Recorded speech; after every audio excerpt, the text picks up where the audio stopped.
the CEO of Crossword Bookstores present over here with us. Can we have a huge round in Random House India?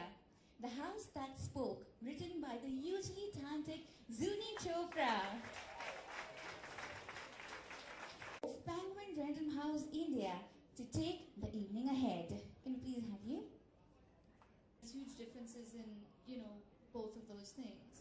So, I guess one of the things would be that a book you write, of course not alone, but you write it when you're doing the actual writing, mostly by yourself. But when you're doing a movie, you have to wake up at like 5 every day and work with a bunch of people, some who you may not be, I would say not like, but you know what I mean.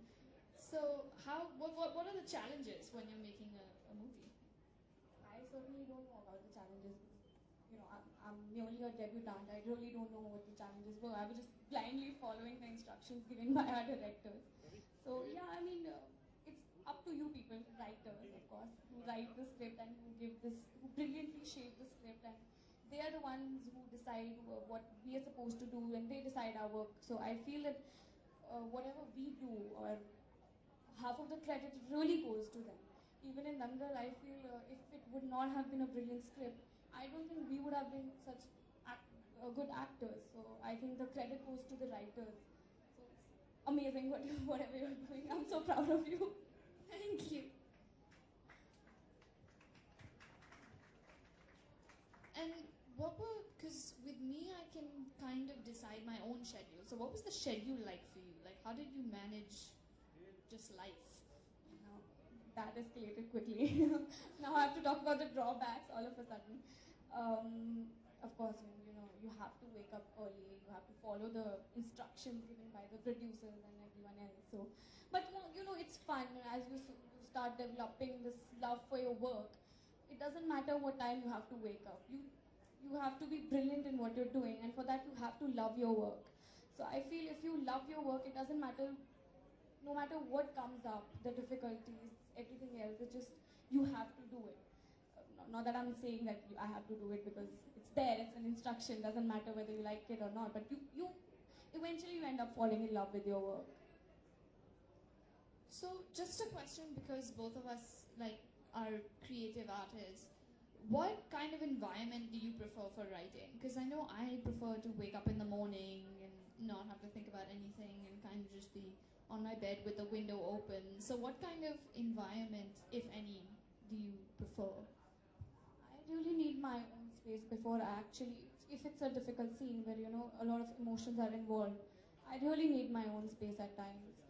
And, I would rather prefer sitting in one room, dark room, and trying to comprehend what is coming up next. So that is what I need, the kind of space. Of course, everyone needs their own space. So even I, of course, at this young age, I also need my own space.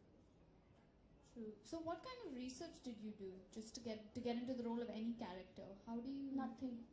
Nothing. It was just, I was just called for an Amir Khan movie. That was it. That was my moment. Oh, it's an Amir Khan movie. Let's go. Doesn't matter what it is. So. Wow, I should try that. What am I doing? No, I'm doing everything wrong, clearly. So of course, you've just kind of answered my question, but what kind of inspires you to make great art, as opposed to just Snapchatting all day? Agni, I'm looking at you. Thanks. I'm also on Snapchat, so thanks. I'm sorry, I got out of the zone. What is the question? The question is what inspires Snapchat distracted me. What inspires you to go beyond the Snapchat story? Nothing really inspires me. I really want to get out of social media, but I don't know. Nothing really inspires me. I'm so boring in life. Nothing inspires me at all. Nothing inspires me.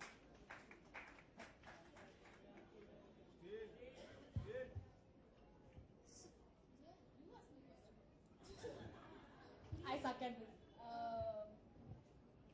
What inspires you? Oh, okay. I was not expecting that question. That's deep. Now you know. Now, yeah. Give me a minute. I'm working on it.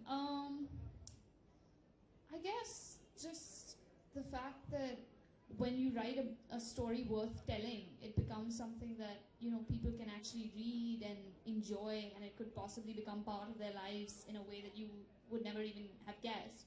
So I guess when the story becomes a story worth telling, that's when you know that you should write it. I guess that's what I mean. That's Why Kashmir? Why did you choose Kashmir for your novel? well, okay. This is gonna sound ridiculous, especially because you grew up there. But it was actually originally based in London because the house that inspired it was in London. But I don't really like London that much, so I couldn't write about it with any passion or vibrance. So then Mom was the one who said, maybe you should just set it in India.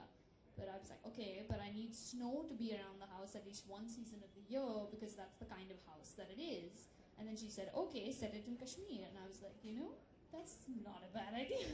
You've been to Kashmir, but of course. Yeah, of course. We used to go once every year because Dad grew up there. But I mean, I don't doubt that it's very different for you having grown up in Kashmir than